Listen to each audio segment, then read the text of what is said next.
အားလုံးပဲမင်္ဂလာပါရှင်။ Andrew Speed Master ခန်းကြီးစာအုပ်ထဲက Unit 6ရဲ့ခန်းကြီးလေးတွေကိုမှတ်ပုံမှန်နည်းလေးနဲ့ပါအတူတူပြပြပေးထားပါတယ်။ပတ်ဝန်းမှာပါတဲ့ခန်းကြီးလေးတွေကိုစာပြီးသွားလိုက်ပါမယ်။ပတ်ဝန်းမှာဆိုတော့သူကအားလုံးပေါင်း9လုံးကိုလေ့လာအမှာဖြစ်ပါတယ်။နံပါတ်1လုံးလေးကိုစာလိုက်ကြအောင်ရှီယာဝါဆဲပျော်ရွှင်ခြင်းဆိုတဲ့ခန်းကြီးလေးဖြစ်ပါတယ်။သူမြနဲ့ပေါင်းတော့သူကခိုးဖြစ်သွားမယ်။တွဲလုံးလေးကိုကြည့်ကြည့်ရအောင်ရှီယာဝါဆဲနာပျော်ရွှင်တော့ခိုးအွန်ကန်ကောင်းခြင်းဖူခိုကံမကောင်းခြင်းသူရဲ့မှတ်ပုံမှန်နည်းလေးရကြတော့အစိပ်ပိုင်းလေးခွဲကြည့်မယ်ဆိုရင်အပေါ်ကမြေကြီးခန်းကြီးလေးအလဲရကြတော့မတက်ရက်တယ်ဆိုတဲ့ခန်းကြီးလေးရဲ့အောက်ကကြတော့10ခန်းကြီးလေးလို့မှတ်လိုက်မယ်ပေါ့နော်ဒါကြောင့်မလို့မြေကြီးပေါ်မှာမတက်ရက်ပြီးသွားလာနေရင်စနစ်သားအရွယ်ရောက်တော့ပျော်ရွှင်ရှမ်းမြေ့လာရဲ့လို့မှတ်ကြရအောင်နံပါတ်2ခန်းကြီးလေးရကြတော့ရောတော့ခိုးဘူးဝမ်းမြောက်ဝမ်းသာဖြစ်တယ်ဆိုတဲ့ခန်းကြီးလေးဖြစ်ပါတယ်သူ့ရဲ့တွဲလုံးလေးကြည့်ကြည့်ရအောင်ရောတော့ခိုးဘူးဝမ်းမြောက်သည်ရောတော့ခိုးပြီးဝမ်းမြောက်မှုအိုးရောတော့ခိုးပြီးအယံဝမ်းသာခြင်းခိခဲခိဒီခိခဲခိဆိုရှင်ဟာတာပြဆက်ပေါ့နော်သူကကြောင့်အရှိရဝမ်းမြောက်တဲ့အနောက်ကပြဆက်ခန်းကြီးလေးရပေါင်းထားတာဖြစ်ပါတယ်သူ့ရဲ့မှတ်ပုံမှန်ဒီလေးရကြတော့အပေါ်ကခန်းကြီးလေးရကြသူကမြေကြီးကကြအောက်ကရှိရပေါ့နော်သူကကြအောက်လေးရတိုးနေပါတယ်ဒါကြောင့်မလို့17လို့မှတ်လိုက်မယ်သူ့အောက်ကကြတော့ပါဇက်အစိပ်ပိုင်းလေးရမတက်ရက်တယ်ဆိုတဲ့အစိပ်ပိုင်းလေးရဒီပေါင်းဆက်ထားရပေါ့နော်ဒါကြောင့်မလို့17နှစ်သားအရွယ်ရောက်တော့ဗဇက်ကနေမတက်ရက်ပြီးတော့တခြားလူတွေနဲ့စကားပြောရတာပျော်ရွှင်ချမ်းမြေ့လာတယ်ဝမ်းမြောက်လာတယ်လို့မှတ်ကြရအောင်နံပါတ်3ခန်းကြီးလေးရကြတော့ဝါရဦးရှိသည်ရီမောသည်ဆိုတဲ့ခန်းကြီးလေးဖြစ်ပါတယ်သူ့ရဲ့အတွက်လုံးလေးကြည့်ကြရအောင်ဝါရဦးဆိုရှင်ရီသည်အဲခါဦးဆိုရင်အပြုံးမျက်နှာသူ့ရဲ့မှတ်ပုံမှန်နည်းလေးရကြတော့အပေါ်ကကြတော့ဒီဝါပင်အစိပ်ပိုင်းလေးရဲ့အောက်ကကြလူကြီးနဲ့တူပါတယ်ဒါကြောင့်မလို့ဝါပင်အောင်မှာလူကြီးတယောက်ကရှင်နေရလို့မှတ်ကြရအောင်နံပါတ်4ခန်းကြီးလေးရကြတော့နာမီတာမျက်ရည်ဆိုတဲ့ခန်းကြီးလေးဖြစ်ပါတယ်သူ့ရဲ့အတွက်လုံးလေးကြည့်ကြရအောင်သူ့တစ်လုံးနဲ့ဆိုရှင်နာမီတာမျက်ရည်နာမီတာခခဲရူဆိုရှင်ဒီမျက်ရည်ထွက်တာကိုပြောတာပါသူ့ရဲ့မှတ်ပုံမှန်နည်းလေးကကြတော့အရှိကရေစက်လေးနဲ့တူလို့မျက်ရည်လုံးမှတ်လိုက်မယ်အနောက်ကကြတော့လူကြီးတွေကအမိုးအောက်ကိုပြန်လာရလို့မှတ်ကြရအောင်ဒါကြောင့်မလို့လူကြီးတွေကအမိုးအောက်ကိုပြန်လာတော့ဝမ်းနဲ့ဝမ်းသာဖြစ်ပြီးတော့မျက်ရည်ကျရလို့မှတ်ကြရအောင်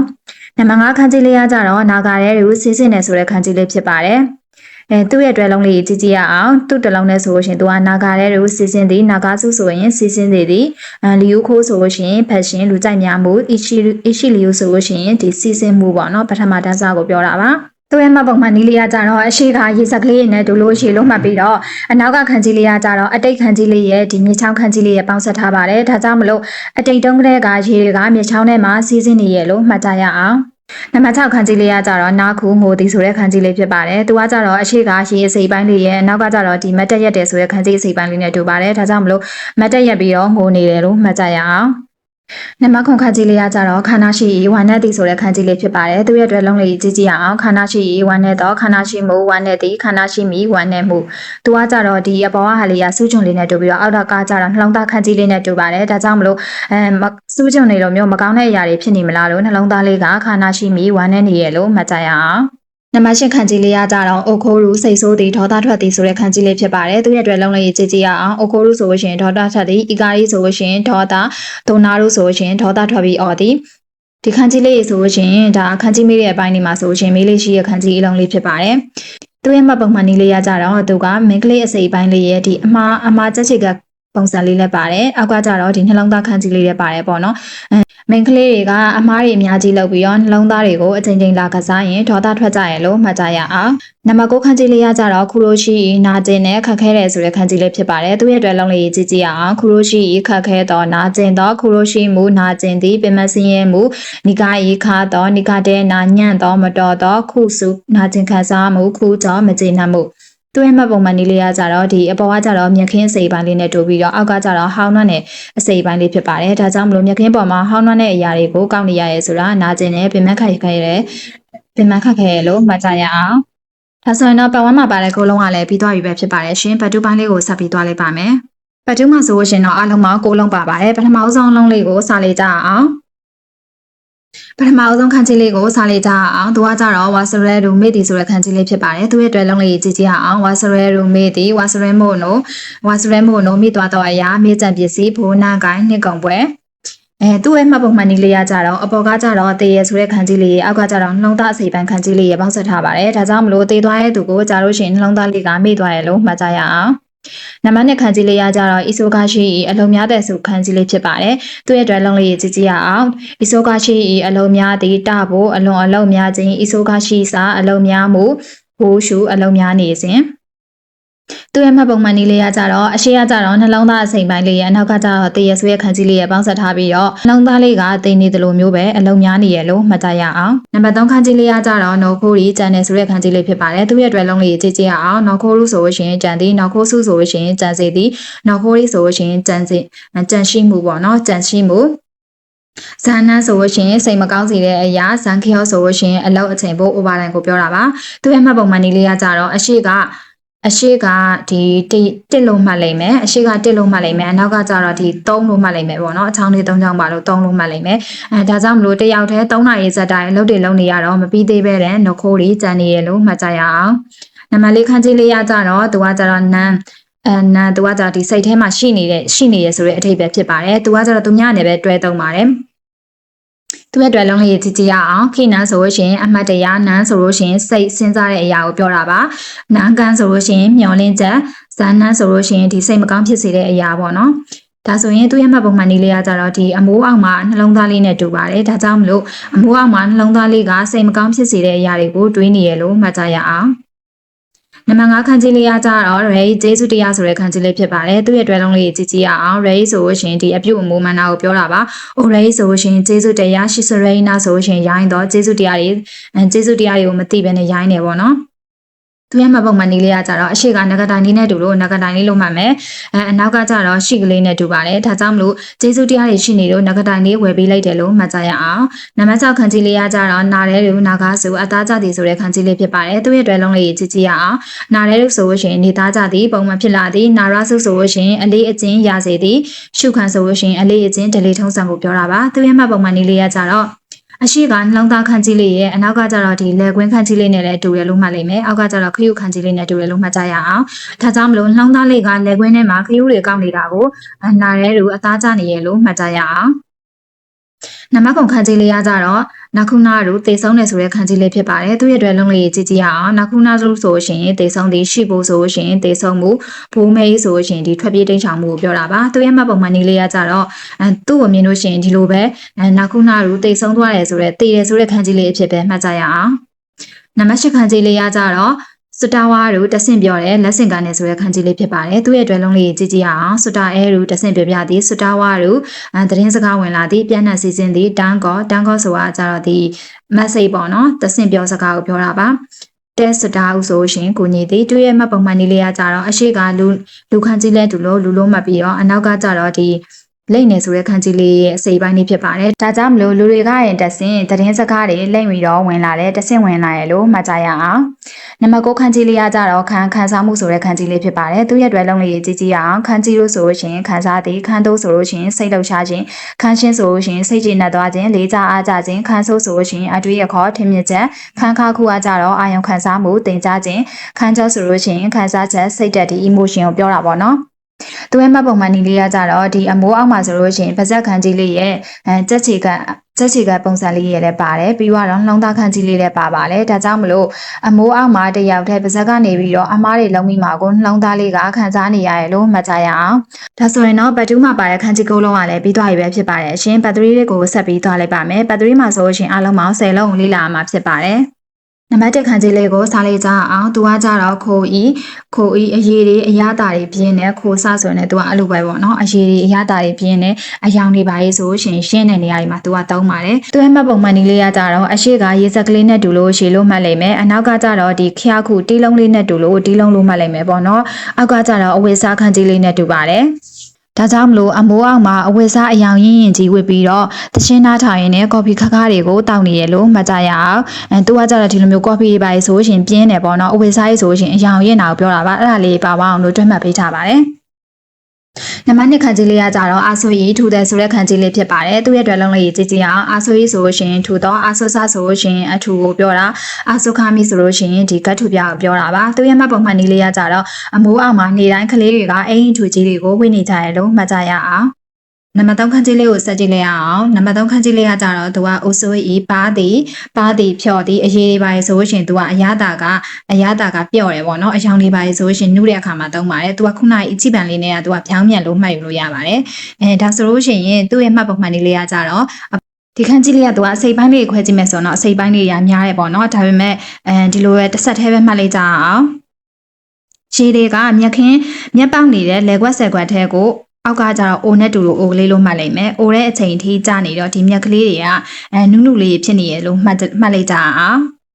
နံပါတ်၄ခန်းကြီးလေးကကြတော့သူကအသေးစိတ်ပါတော့ဆိုတဲ့ခန်းကြီးလေးဖြစ်ပါတယ်သူ့ရဲ့တွဲလုံးလေးကြည့်ကြည့်အောင်ဟိုဆိုကြီးဆိုရှင်ပါတီသေးသည်ခိုမခိုင်းဆိုရှင်အသေးစိတ်စခုကြီးဆိုရှင်ဒီအသေးစိတ်လောက်တယ်ပေါ့နော်လက်မှုပညာကိုပြောတာပါသူ့ရဲ့မှတ်ပုံမှန်နည်းလေးကကြတော့အရှိကဒီသူ့ရဲ့မှတ်ပုံမှန်နည်းလေးကကြတော့အရှိကအရှိအမြင့်နဲ့တူလို့အရှိအမြင့်လို့မှတ်ပြီးတော့အနောက်ကကြလဲခွင်းခန်းကြီးလေးနဲ့တူပါတယ်ဒါကြောင့်မလို့အရှိအမြင့်လေးကိုလဲခွင်းထဲမှာဆိုလို့ရှိရင်ပပသေးသေးလေးပဲမြင်ရရလို့မှတ်ကြရအောင်နံပါတ်5ခန်းကြီးလေးကကြတော့တက်ခီတင့်တော်တော့ဆိုတဲ့ခန်းကြီးလေးဖြစ်ပါတယ်သူ့ရဲ့တွဲလုံးလေးကြည့်ကြည့်ရအောင်တက်ခီတို့ဆိုလို့ရှိရင်တင့်တော်တော့တက်ခီဆက်စွန်းနာဆိုလို့ရှိရင်မှန်ကန်တင့်တော်တော့သူကကြဒီလူအများလက်ခံတဲ့နေရာမှာတုံးနေပေါ့နော်တက်ခီဒုံနာဆိုလို့ရှိရင်တော့တင့်တော်တော့သူကကြလည်းဒီတူတယောက်ထဲနဲ့တင့်တော်တယ်ဥပမာတာနကဆန်ကဒီ marketing အလုပ်နဲ့တင်တော်တယ်စီးရင်ကိုင်အလုပ်နဲ့တင်တော်တယ်အဲ့လိုမျိုးတင်တော်တဲ့နေရာမှာသူကသုံးပါတယ်သူ့ရဲ့မှတ်ပုံမှန်နည်းလေးကကြတော့သူကအရှိကလမ်းခန်းကြီးလေးရဲ့အနောက်ကကြတော့မတက်ရက်တယ်ဆိုတဲ့ခန်းကြီးရဲ့ဖောင်ထဲမှာကြတော့အိုဟောင်းတယ်ဆိုတဲ့ခန်းကြီးလေးပေါင်းဆက်ထားပါတယ်ဒါကြောင့်မလို့လမ်းပေါ်မှာမတက်ရက်နေတဲ့သူကအိုဟောင်းနေတဲ့သူမို့လို့ဒီလမ်းကနေသွားဖို့တင်တော်တယ်လို့မှတ်ကြရအောင်နံပါတ်6ခန်းကြီးလေးကကြတော့တိုးဤဝေးတော့ဆိုတဲ့ခန်းကြီးလေးဖြစ်ပါတယ်သူ့ရဲ့တွဲလုံးလေးကြည့်ကြည့်ရအောင်တိုးဤဆိုရှင်ဝေးသည်အန်းဆိုခုဆိုရှင်လေးလာရေးခရီအန်ခရောဆိုလို့ရှင်သူကအကွာအဝေးကိုပြောတာအန်ဆိုရှင်ထာဝရမှတ်ပုံမှန်လေးကကြတော့သူကအရှိကလမ်းခန်းကြီးလေးရဲ့မြေကြီးခန်းကြီးလေးရဲ့ခြေထောက်ခန်းကြီးလေးရဲ့နဲ့တူပါတယ်ဒါကြောင့်မလို့မြေကြီးပေါ်မှာခြေထောက်ကလေးနဲ့လမ်းလျှောက်သွားလိုက်တာအဝေးကြီးကိုရောက်သွားရလို့မှတ်ကြရအောင်နံပါတ်7ခန်းကြီးလေးကကြတော့ရှီစုကတိတ်ဆိတ်တော့ဆိုတဲ့ခန်းကြီးလေးဖြစ်ပါတယ်သူ့ရဲ့တွဲလုံးလေးကြည့်ကြည့်ရအောင်သူ့တစ်လုံးနဲ့ဆိုရှင်ရှီစုကတိတ်ဆိတ်ရေစေးဆိုရှင်ငြိမ်သက်စိတ်ရှိတော့စိတ်ရသက်သာဖြစ်တော့ပေါ့နော်သူ့ရဲ့မှတ်ပုံမှန်နည်းလေးကကြတော့အရှိကအပြန်အောင်ခန်းကြီးလေးရဲ့အနောက်ကကြတော့ဒီတိုက်ခိုက်တယ်ဆိုရဲ့ခန်းကြီးလေးပေါ့နော်တိုက်ခိုက်တယ်ဆိုရဲ့ခန်းကြီးလေးကကြတော့ဘယ်လိုမှတ်လဲဆိုတော့အခု3ယောက်သားကတိုက်ခိုက်နေကြရလို့မှတ်ထားပါတယ်ဒါကြောင့်မလို့သူတို့နှစ်ခုကိုပေါင်းပြီးတော့ကောင်းကင်ပြားရဲ့အောက်မှာတိုက်ခိုက်နေကြပြီးတော့တိုက်ခိုက်ပြီးရဲ့နောက်မှာခြေစုကတိတ်ဆိတ်သွားကြတယ်ငြိမ်သက်သွားရလို့မှတ်ကြရအောင်နံပါတ်9ခန်းကြီးလေးကကြတော့မိုးတုံမိုးအကောင်းဆုံးအဆိုးဆုံးသူကစုံဆိုတဲ့ခန်းကြီးလေးဖြစ်ပါတယ်သူရဲ့တွဲလုံးလေးကြည့်ကြည့်ရအောင်မိုးတုံမိုးဆိုလို့ရှိရင်ဒီကသူကစုံကိုပြောတာပေါ့နော်ဆိုင်းကောဆိုလို့ရှိရင်အကောင်းဆုံးဆိုင်းတိတ်ဆိုလို့ရှိရင်အညံ့ဆုံးအဆိုးဆုံးဆိုင်းကင်းဆိုလို့ရှိရင်မကြသေးမီကဆိုင်းကောဆိုလို့ရှိရင်နောက်ဆုံးကိုပြောတာဆိုင်းချောဆိုလို့ရှိရင်အစားပထမဆုံးသူရဲ့မှတ်ပုံမှန်နည်းလေးကကြတော့အပေါ်ကကြတော့နေခန်းကြီးလေးရဲ့အောက်ကကြတော့ယူရဲဆိုတဲ့ခန်းကြီးလေးရဲ့နှစ်ခုပေါင်းဆက်ထားပါတယ်ဒါကြောင့်မလို့နေ့တိုင်းအတွေ့အကြုံတွေယူနေရတာကအကောင်းဆုံးပဲလို့မှတ်ကြရအောင်နံပါတ်10ခန်းကြီးလေးကိုတွားလိုက်ကြအောင်နံပါတ်10ခန်းကြီးလေးကကြတော့သူကမအမှန်တကယ်ဆိုတဲ့ခန်းကြီးလေးဖြစ်ပါတယ်သူ့ရဲ့တွဲလုံးလေးကြည့်ကြည့်ရအောင်မာယောနာကဆိုရှင်ညတက်ကောင်းရှာရှင်ဆိုရှင်ဓာတ်ပုံမဦးဝဲဆိုရှင်ဒီဒါရိုက်ပေါ့နော်ဓာတ်ရိုက်အထက်ကိုပြောတာမကဆိုရှင်အရန်အနီရဲကိုပြောတာပေါ့နော်မှတ်ပုံမှန်နည်းလေးကကြတော့အပေါ်က10ခန်းကြီးလေးရဲ့သူ့ရဲ့အလဲကကြတော့မျက်လုံးခန်းကြီးလေးအောက်ကကြ10ခန်းကြီးလေးရဲ့တူရဲ့လို့မှတ်လိုက်မယ်ပေါ့နော်ဒါကြောင့်မလို့10ကြိမ်တော့မျက်လုံးနဲ့ကြည့်ပြီးတော့ဓာတ်ပုံ10ပုံကိုထုတ်လိုက်ရလို့မှတ်ကြရအောင်ဒါဆိုတော့ပတ်3မှာပါတဲ့10လုံးကလည်းပြီးသွားပြီပဲဖြစ်ပါတယ်ရှင်ပတ်4လေးကိုဆက်ပြီးသွားလိုက်ပါမယ်ပတ်4မှာဆိုလို့ရှိရင်တော့အလုံးပေါင်း10လုံးကိုလေ့လာရမှာပဲဖြစ်ပါတယ်ပထမအဆုံးခန်းကြီးလေးကိုစသွားလိုက်ကြအောင်သူကကြတော့နော်ဘိုးလူတက်တယ်ဆိုတဲ့ခန်းကြီးလေးပေါ့နော်သူကတောင်လေးပါတက်တဲ့နေရာမှာသုံးပါတယ်သူရဲ့တွဲလုံးလေးကြည့်ကြည့်ရအောင်ရာမနော်ဘိုးကြီးတောင်တက်သည်သိုးဆန်းဆိုရှင်တောင်တက်ရှင်သိုးတော်ခုဆိုရှင်စရင်သွင်းခြင်းမတ်တန်တင်ခြင်းသူရဲ့မှတ်ပုံမှန်နည်းလေးကကြတော့အပေါ်ကခန်းကြီးလေးကိုကြတော့ဒီသွားတိုက်တန်ရဲ့အမှောက်မလေးနဲ့တူရပေါ့နော်ဒါကြောင့်မလို့သွားတိုက်တန်လေးလို့မှတ်လိုက်မယ်အောက်ကခန်းကြီးလေးကကြသူကမှာမဲပဲဆိုတဲ့ခန်းကြီးလေးဖြစ်ပါတယ်ဒါကြောင့်မလို့သွားတိုက်တန်လေးထည့်ပြီးတော့တောင်ပေါ်ကိုပဲခုကိုတက်သွားရလို့မှတ်ကြရအောင်နံပါတ်1ခန်းကြီးလေးကကြတော့ရှားကိုဆိုက်ရောက်တဲ့ရောက်ရှိရဆိုတဲ့ခန်းကြီးလေးဖြစ်ပါတယ်သူ့ရဲ့တွဲလုံးလေးကြည့်ကြည့်ရအောင်စုခုဆိုရှင်တတ်မှတ်ထားတဲ့နာနီစုခုဆိုရှင်သူကတတ်မှတ်ထားတဲ့နေရာကိုရောက်တယ်တိုးချခုဆိုရှင်ဆိုက်ရောက်သည်ခီရုဆိုရှင်ဝစ်စင်သည်ခီမိုနိုဆိုရှင်ဒီဂျပန်စတိုင်ဝတ်စားတွေကိုပြောတာပေါ့နော်။ဥဝါကီဆိုလို့ရှိရင်အပေါ်တက်အင်ဂျီပေါ့နော်ဂျက်ကတ်တွေဖာတွေကိုပြောတာပါ။ရှီတာကီဆိုလို့ရှိရင်သူအန်တာဝယ်ရအတွင်းဝတ်တွေကိုပြောတာမီဇူကီဆိုလို့ရှိရင်ရှီရီကိုဝတ်စောဂျူနီချီရှာခုဆိုလို့ရှိရင်သူက12နာရီမှရောက်မယ်ဆိုတဲ့အဓိပ္ပာယ်ဖြစ်ပါတယ်။သူရဲ့မှတ်ပုံမှန်နည်းလေးကကြတော့သူကအပေါ်ကကြတော့ဒီဘရင်ကြီးနဲ့တူတယ်ပေါ့နော်။အောက်ကကြတော့မျက်လုံးအစိပ်ပိုင်းလေးနဲ့တူပါတယ်။ဒါကြောင့်မလို့ဘရင်ကြီးရဲ့မျက်စိခြေကိုရောက်ရှိလာရလို့မှတ်ကြရအောင်။ နံပါတ်3ခန်းကြီးလေးကကြတော့ Oriru စင်းတီဆိုတဲ့ခန်းကြီးလေးဖြစ်ပါတယ်သူ့ရဲ့အတွက်လုံးလုံးရေးကြည့်ကြည့်ရအောင် Oriru ဆိုရှင်ရင်စင်းတီဖတ်စကားတွေကားတွေဒီအဲ့လိုမျိုးလှည့်ရရင်စင်းနေဆိုတဲ့နေရာမှာသုံးပါတယ်ဖုရုဆိုရှင်သူကအမေကဖုရုဆိုရှင်မိုးရသည်ဆိုပြီးအတွဲလိုက်လေးရှိရပေါ့နော်သူ့ရဲ့မှတ်ပုံမှန်လေးကကြတော့အရှိကဘီတာဆိုတဲ့ခန်းကြီးလေးနဲ့တူပြီးတော့အနောက်ကကြတော့ဒီလေးကိုဒုတ်ချောင်းလေးတစ်ချောင်းဖြတ်ထားရတဲ့တူပါတယ်တူတယ်လို့မှတ်ကြရအောင်ဒါကြောင့်မလို့အစာအုပ်အမြင့်ကြီးကနေ40နဲ့တစ်ခေါက်ဆင်းလာရလို့မှတ်ကြရအောင်နံပါတ်၄ခန်းကြီးလေးကကြတော့အိုရောကူရေကူးတီဆိုတဲ့ခန်းကြီးလေးဖြစ်ပါတယ်သူ့ရဲ့တွဲလုံးလေးရေးကြည့်ရအောင်သူ့တစ်လုံးနဲ့ဆိုလို့ရှိရင်အိုရောကူရေကူးတီစူရီအဲခီရေကူးအကစားသူကကြတော့အရှိကရေခန်းကြီးလေးနဲ့တူပြီးတော့အနောက်ကလည်းဒီရေခန်းကြီးလေးပေါ့နော်ဒါကြောင့်မလို့ရေခန်းကြီးလေးနှစ်ခုပေါင်းနေဆိုလို့ရှိရင်အိုရောကူရေကူးတယ်လို့တွဲမှတ်ကြရအောင်နံပါတ်5ခန်းကြီးလေးရကြတော့နာခဲရူပြစ်တယ်ပေါက်တယ်ဆိုတဲ့ခန်းကြီးလေးဖြစ်ပါတယ်။သူကကြတော့ဒီနာခဲရူဆိုတာတစ်ခုခုကိုလွှတ်ပစ်လိုက်တဲ့နေရာမှာသုံးပါတယ်။သူ့ရဲ့မှတ်ပုံမှန်ကြီးလေးရကြတော့ဒီလက်ကလေးရဲ့အနောက်ကကြတော့လှေကားအစိပ်ပိုင်းခန်းကြီးလေးရဲ့ပါပါတယ်။ဒါကြောင့်မလို့လှေကားပုံကနေတက်ပြီးတော့လက်ကလေးနဲ့တစ်ခုခုကိုလွှတ်ပစ်လိုက်တယ်လို့မှတ်ကြရအောင်။နံပါတ်6ခန်းကြီးလေးရကြတော့အိုဆူရိုက်တီထိုးတီဆိုတဲ့ခန်းကြီးလေးဖြစ်ပါတယ်။သူ့ရဲ့အတွက်လုံးလေးကြည့်ရအောင်။သူ့တစ်လုံးနဲ့ဆိုလို့ရှိရင်အိုဆူရိုက်တီထိုးတီကိုရှိအာဝါဆဲဆိုလို့ရှင်ဒီအစီအစဉ်တွေကိုညှိနှိုင်းတဲ့နေရာမှာသုံးပါတယ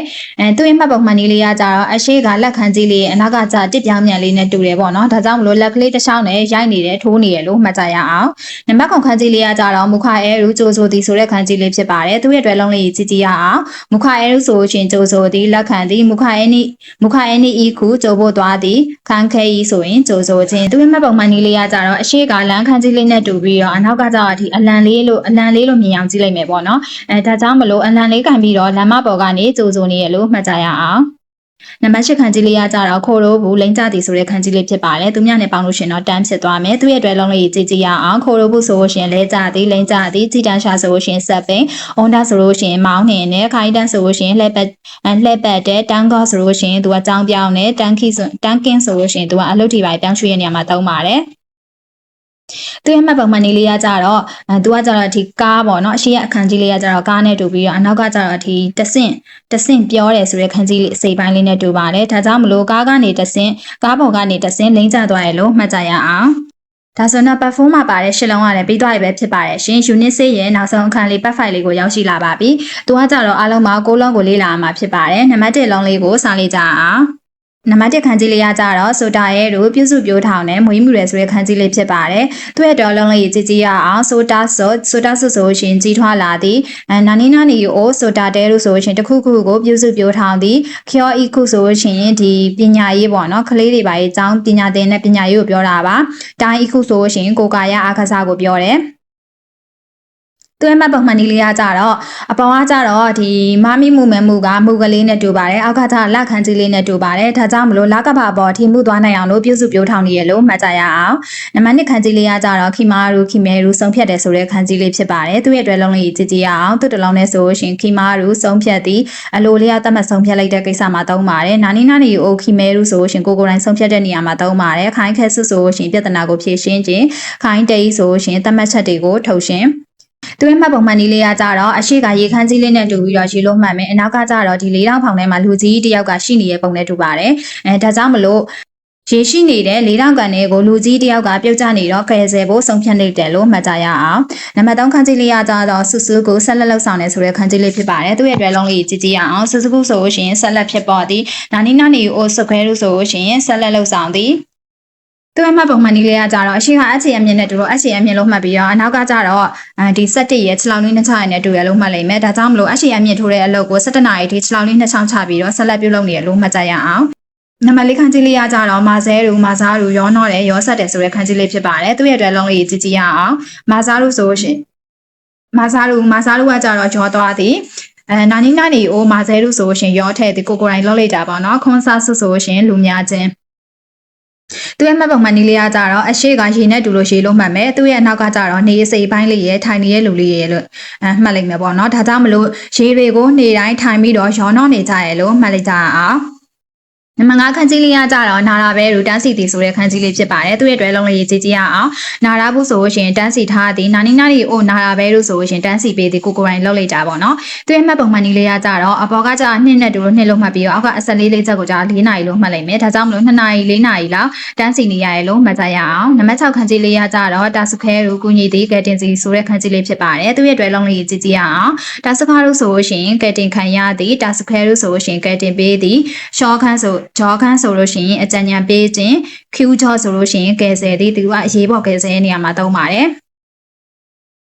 သူရဲ့မှတ်ပုံမှန်နည်းလေးကကြတော့အရှိကမျက်လုံးခန်းကြီးလေးနဲ့တူတယ်လို့မှတ်ပြီးတော့အနောက်ကကြခွန်အားခန်းကြီးလေးနဲ့တူတယ်လို့မှတ်လိုက်ပါမယ်ဒါကြောင့်မလို့မျက်လုံးနဲ့ကြည့်ပြီးတော့ခွန်နဲ့အားနဲ့တာစခါတို့ကူညီပေးတယ်ကတင်ပေးရလို့မှတ်ကြရအောင်နံပါတ်9ခန်းကြီးလေးရတာတော့အိုတိုစုအိုချီတို့ပြုတ်ကြသည်ဆိုတဲ့ခန်းကြီးလေးဖြစ်ပါတယ်သူရဲ့အတွက်လုံးလေးကြည့်ကြည့်ရအောင်အိုချီတို့ဆိုရှင်ကြသွားသည်နာနီနာနီအိုတိုစုဆိုရှင်ကိုယ်တိုင်ချလိုက်တာပေါ့နော်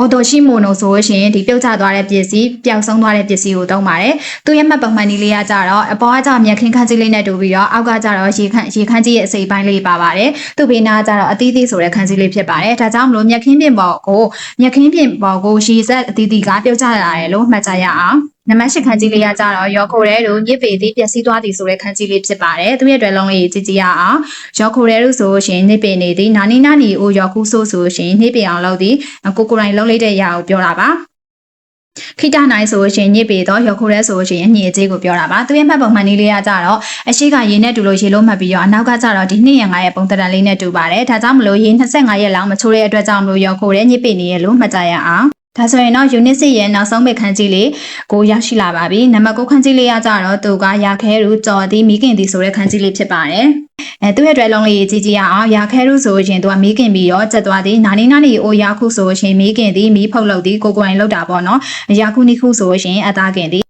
သူ့ရဲ့မှတ်ပုံမှန်နည်းလေးကကြတော့အရှိကမီးခန်းကြီးလေးရဲ့အနောက်ကကြတော့10ခန်းကြီးလေးရဲ့အလဲကကြတော့အကင်ချောင်းလေးကိုမှတ်လိုက်ကြအောင်အောက်ကကြတော့6လောက်လေး2ချောင်းလို့မှတ်မယ်ဒါကြောင့်မလို့မီးနဲ့အကင်10ချောင်းကို6လောက်လေး2ချောင်းထောက်ပြီးတော့ရာခဲတို့မီးခင်နေတယ်မီးဖုတ်နေတယ်လို့မှတ်ကြရအောင်